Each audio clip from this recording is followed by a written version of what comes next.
Hi everybody. I have here with me the PetraK tarot, or PetraK. The K is for Kock-Reiter, which is her last name. She's from Vienna. She's an artist from Vienna. This is some of her information. Now for some reason this cover card is much shorter than the actual cards in the deck. And also, interestingly, it came in a box with a sponge that padded the space here because the deck itself only takes the space. And so I'm thinking, was there initially a space here for the handbook, or what's going on there? Because that would have been extra cost, wouldn't it, to put that in? Whether this box was made by mistake in its dimension and they ran out of time to fix it or what, but I just thought that's really intriguing, this one here. Now PetraK tarot I believe used to be published by PetraK in Vienna, and I believe Petra, the artist, is based in Vienna as well. So that's the box and the cover card. Before I start with the flip through, I think there is, it says here, text for individual tarot cards, please find under PetraK.at. So I wonder if they're actually, whether it's a PDF downloadable or whether it's something that we have to read only on her website. I am not clear, but I will definitely investigate that. So I did a search on YouTube for PetraK tarot and I found two videos, one in Japanese and one in German. So this is the Fool.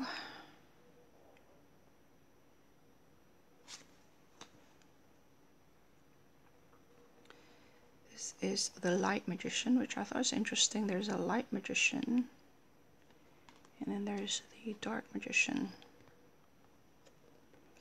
I am currently feeling a bit of a low mood, and so I'll talk about how I manage low mood in a different video and my thoughts on the matter. But if I am a bit stressed, during stress time, if you followed me for a while, you would have heard me say this. During time of stress, I like to do video responses because they kept me engaged in a different direction without the demand of too much preparation work beforehand. But during low mood, I found activities such as flip through and just engaging with my senses and away from my head and away from my emotions and away from my thoughts to be therapeutic. So this is the High Priestess. And so for those of you who feel that flip through and first impressions aren't a very productive activity, I kindly ask you to reserve your judgment. And this is the Empress.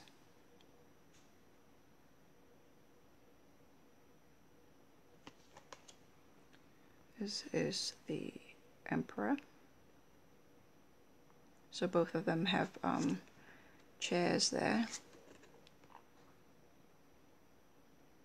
So that's the chair and that's also a chair.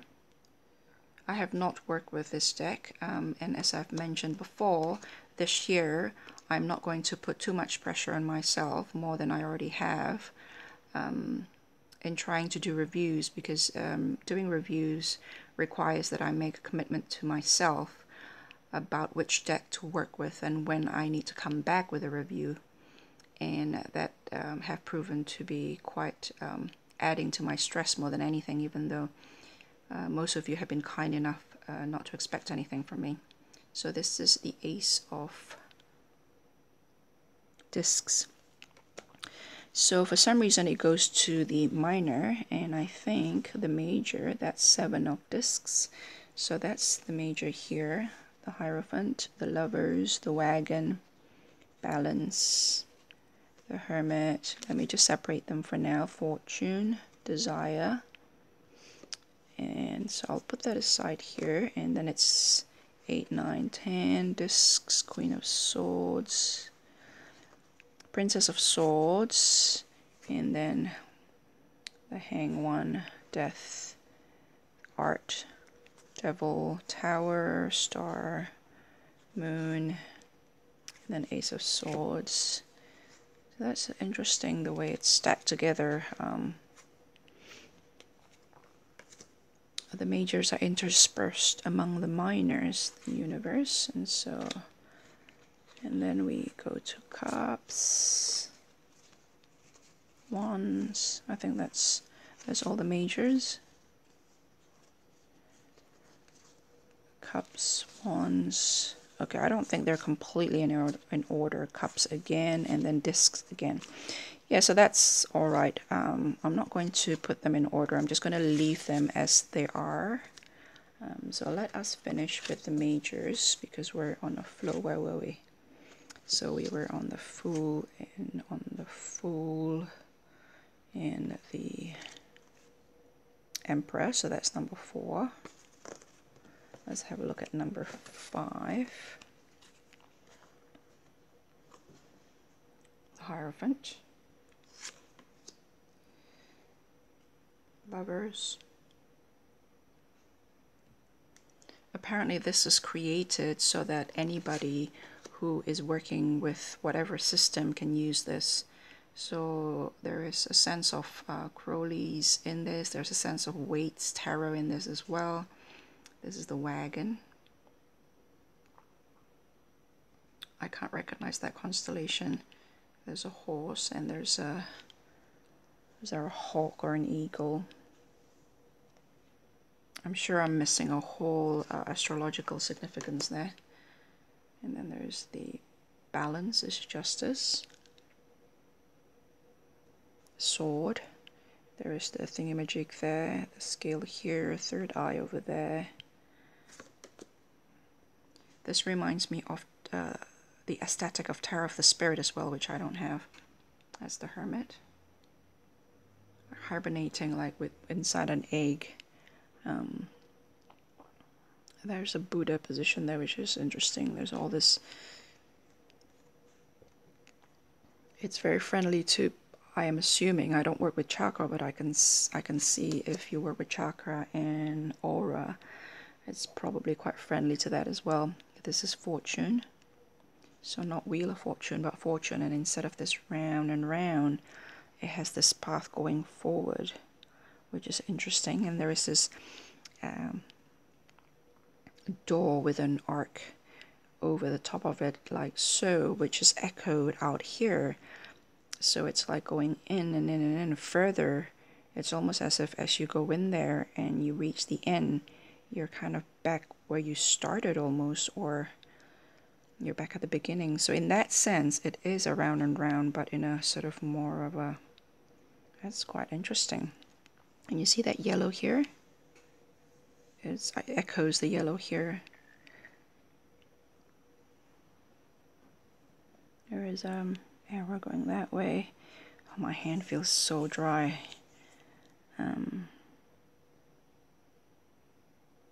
Yeah.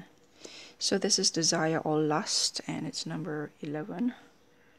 So that's where the sort of more tothy, sort of thothy Crowley, more of this strength as, well, interestingly here it says lust, which is the key word in Crowley's tarot for strength. That is the strength against the self, against your own inner tendencies, your more primal forces, reining that in and controlling that, like the chariot there, balancing the two forces, one and the other. In this case, it's the internal, the more primitive, perhaps the more interesting that there's like a lilies here, but also like a berry or grape there, and there is this almost pearl-like round thing, and this looked like a flower, but it also reminds me of oyster with pearls, with a pearl in the middle of it. And this sort of lily, the opening of the lilies here, echoing the half-parted red lips over here, which is very feminine and is often associated with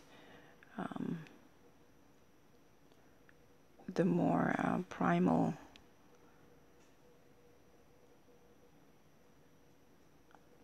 senses and triggers, and yeah, it's interesting depiction there. Yeah, so that's 11. And then 12 here is the hanged man. So you have a person almost hanging out of a cocoon, almost like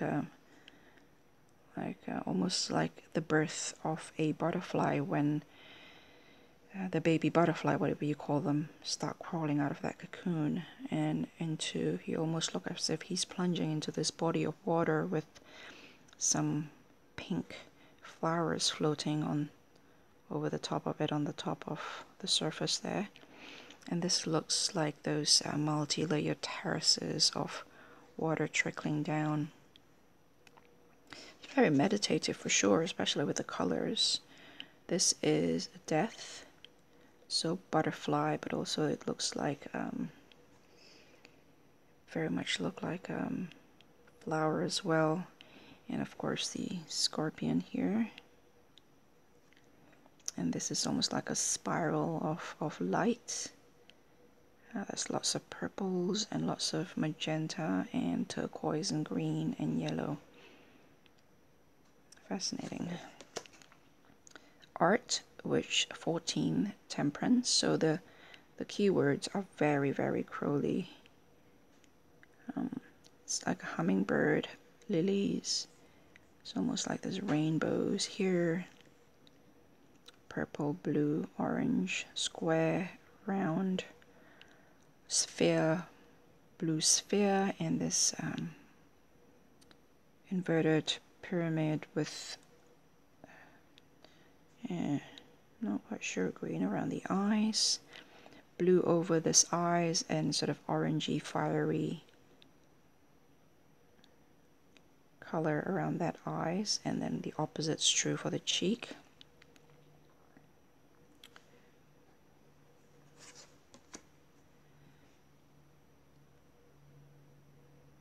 That's the devil. It's almost like a maze here, like those never-ending ladder here, either going down or up. And there's two figure, one with what looks like a female breast, the other one without. What looks like a couple of horns there, with the face of an animal, because it has each of them have a snout. Looks like a half-cut apple here, and then there's all just cubes, all covered in red. A tower, what looks like either a hand or something here, and instead of lightning, that almost looked like water that just cracked this structure open. The star. There's a person here on top with lights. And I don't know quite sure what this is. Looks like a plant, but it looks like an organic looking structure as well. It's almost as if both of the star and the body burst out of it. The moon. Looks almost as if somebody is popping up, almost as if she's breaking through the surface of water, almost reaching into the moon. There's light underneath both of her feet. It looks almost as if she is reminds me of Iron Man, where he is propelled forward or upward through engine and through rocket-like power from below there. My hands feels really dry. I'm gonna have to moisturize it and come back. Hold on a second. Okay, so I'm back, and as I'm looking out the window, the sun is shining. It's like the birth of a new day. Just now it was galing, it was rain, wind, it was dark, And funny enough, we're onto the sun at the moment, and often in the sun you see a child, and my understanding of the sun is a birth of something new, is a point of manifestation. If the magician is at that point before manifestation, if the magician is the potential for manifestation and the ability to manifest, just waiting to be, like the seed waiting to be born, like the aces. For me, the sun is a bit like the birth of a child, you know, that finally, that first point after you crossed the line of realization. And here you don't necessarily see a child, but it's someone, it's almost as if someone have been born by fire or through fire or from fire. And I'm looking out now, and suddenly it's all bright. It's like a whole world just come to be. And so that's quite nice there. Judgment, das Aeon, the Aeon. There's this, I don't know, like not quite snake, but this squiggly thing going in and out, and it's like an eye at the top. It's quite interesting here. This looks like flowers here. This looks like someone's face from the side. This looks like a bubble, and because this is judgment, I see this bubble as popping out instead of down. I see judgment as awakening and as resurrection and rebirth. And so it's a new reality. It's a new world. Not just a new life, but literally a new existence, a different existence, a completely different reality. And that eye opening. And if you work with the chakra, I'm thinking that's the higher chakra with that kind of colors, and that's a lower one. I don't know, I don't work with chakras, so, but I know enough after 4 years of seeing people talking about chakra. This is the universe, peacock, what looks like a round watery orb or sphere. It reminds me of Earth itself. A lion here. This looks like somewhat a dry desert with a sort of pink tree here. And there's a couple of what looks like white or sort of almost, don't know if you can see that, ethereal butterflies there, a couple here. And this looks like there's a whole landscape up here, very faint. So that's the world, or the universe, not the world, the universe. And then we have the swords. Let's just start with what I have here. Two of swords, very pink. It looks like a window, like blue sky here, and what looks like a flower in a pot. Three of swords, looks a bit like crystal here, with a flower going around the sword, and then sort of, but it looks like it's not quite looking very happy. It looks quite like it's droopy. So very dark and then light towards the top. Four of swords. These two swords are quite wobbly. This one as well. This one's straight. Again, that looks from dark and then it goes lighter and lighter. So that seems to be a running theme. Five of swords. Six of swords. Seven of swords. You could argue this is pippish. So seven of swords. I quite like that even number with one going up. So what's the six? Okay. Again, with one. Four. Okay, so not quite right. I'm just thinking about how I can read this. Six of swords, even, odd.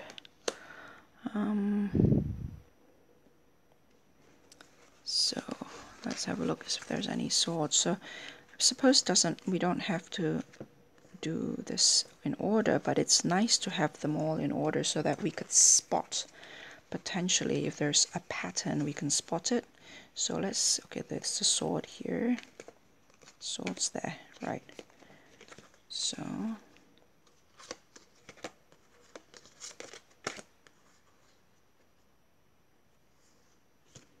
okay, so let's have a look at this.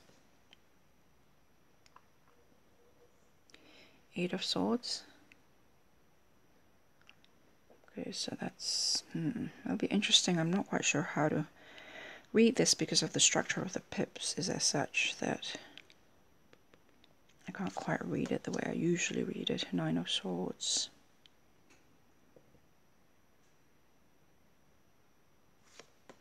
10 of Swords. So Knight, Queen, Princess and Prince. So that's definitely feel quite thothy. The order would be like this. And if you believe in a cyclical ordering of the court cards, it'd be like so. Princess, Prince, Queen, Knight. The Knight. The Queen of Swords. That's the water of air. That's the fire of air. The Prince of Swords. The Prince is the king to be. So one day this prince will be a king, and therefore this prince is air. Air of air. And that is earth of air.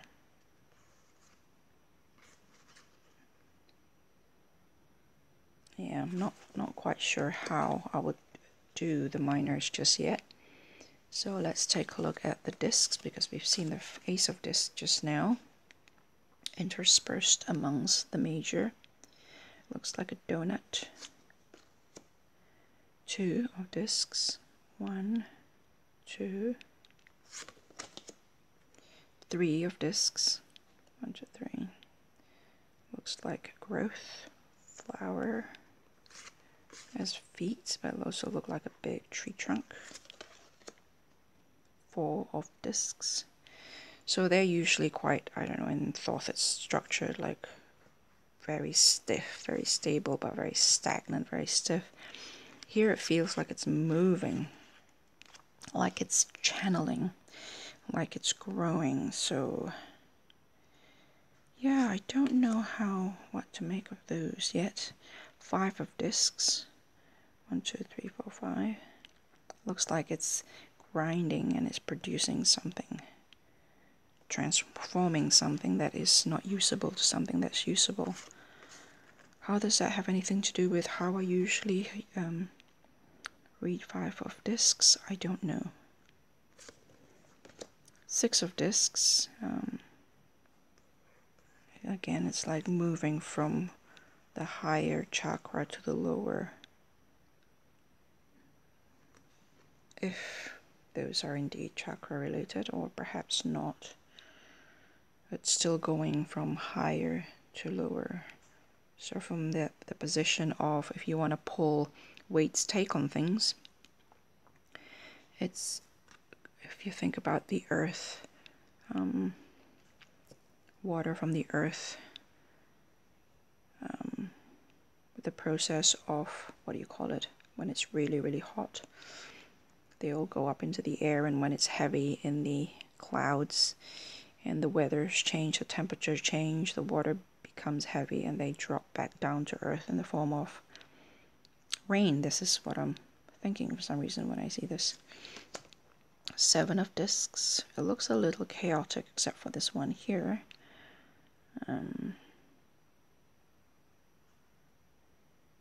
Yeah, so with Crowley, it is like the point of almost like a decay. With Waite, it's a point of growth. For me, 7 of discs has become that point of potentiation, that turning point. Either you turn left or right, either you grow or die. So I don't know how to read this just yet. They look like they're stuck in the mud, and this one sort of escaped. I don't know. I may change my mind in 2 seconds after this video. Who knows? 8 of discs. Bursting of like growth there, from watery to like bursting of spores almost as a plant, but the roots are up here, the leaves are down here. This feels like water that felt like earth and fire to me. Not quite sure what that is. I'd be quite interested to see how any of you who have this deck, how do you guys, what is your take on the minors here? Because I'm kind of drawing a bit of a blank. 9 of disc, growth. For me, 9 of disc is self-sufficiency, so it feels like it's related and you can make the links work one way or another, but it feels a bit tenuous, at least from my current position, or the way I read or my takes on things. And so it was like 2 hands, each of them look like contained within it. It's like tree of some kind, like branches and leaves. And 10 of discs, balance, everything's there perhaps. And now we have the cups, knight, queen, prince, princess, queen, king, or queen, knight. The queen is married to the knight and gave birth to the prince and princess.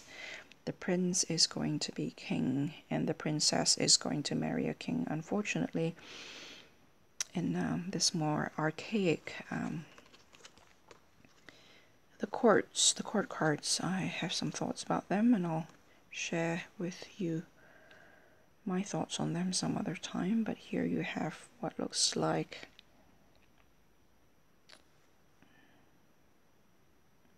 so here you see roses, and here you see the prince looking at what looks like a fiery feminine body. I think roses are a symbol of something very pure and divine, isn't it? I can't remember, like the fool is carrying a stem of rose. I think is it emeticism or is it mysticism? I can't remember, but roses, red roses in particular, symbolize something. So it's interesting that he's looking at this fiery, feminine looking body here, and she's looking at roses.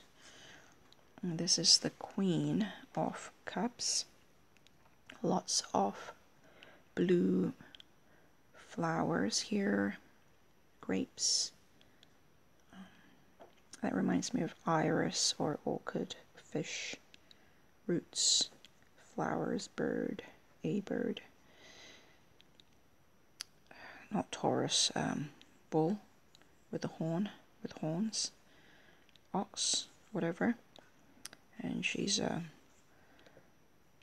raising the cups or chalice above her, like it reminds me of a priest when during Eucharist. And that's the King of Cups. Interesting. And here is the wands. Okay, wands. Let's separate that. Cups. 1, 2, 3, 4, 5, 6, 7. Ace of, that's the cups. That's the wands. 1, 2, 3, 4, 5, 6, 7, 8, 9, 10. So that's the wands. And then there's a disc, knight, king, queen, prince, princess,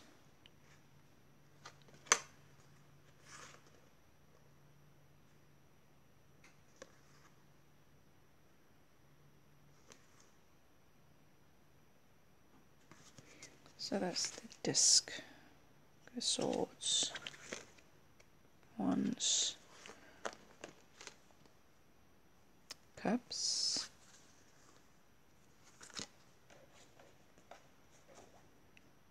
the majors, swords, okay, that's the discs.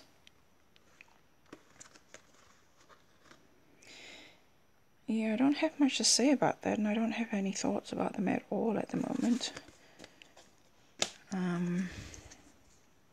So we've seen the cups, so let's take a look at the rest of the cups. So that's the Ace of Cups, Two of Cups, Three of Cups, cup within a cup within a cup, Four of Cups, Five of Cups, Six of Cups, Seven,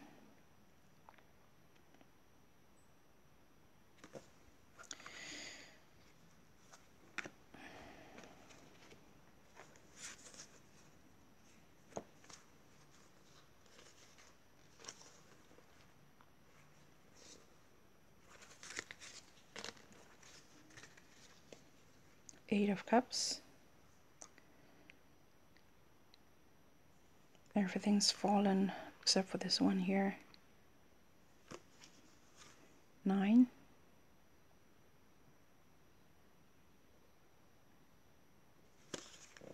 10.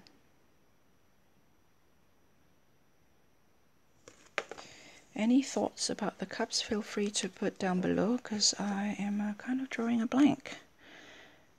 So the wands, Knight and King, Knight and Queen, Mr. and Mrs., Prince and Princess,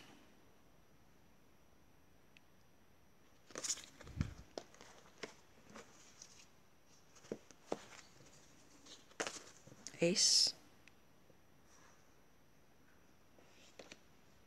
Two of Wands, Three of Wands, 4. It's like almost like a cell about to multiply. 5 of Wands, 6, 7, 8, 9, 10. That's it, guys. I'll talk to you later. Bye.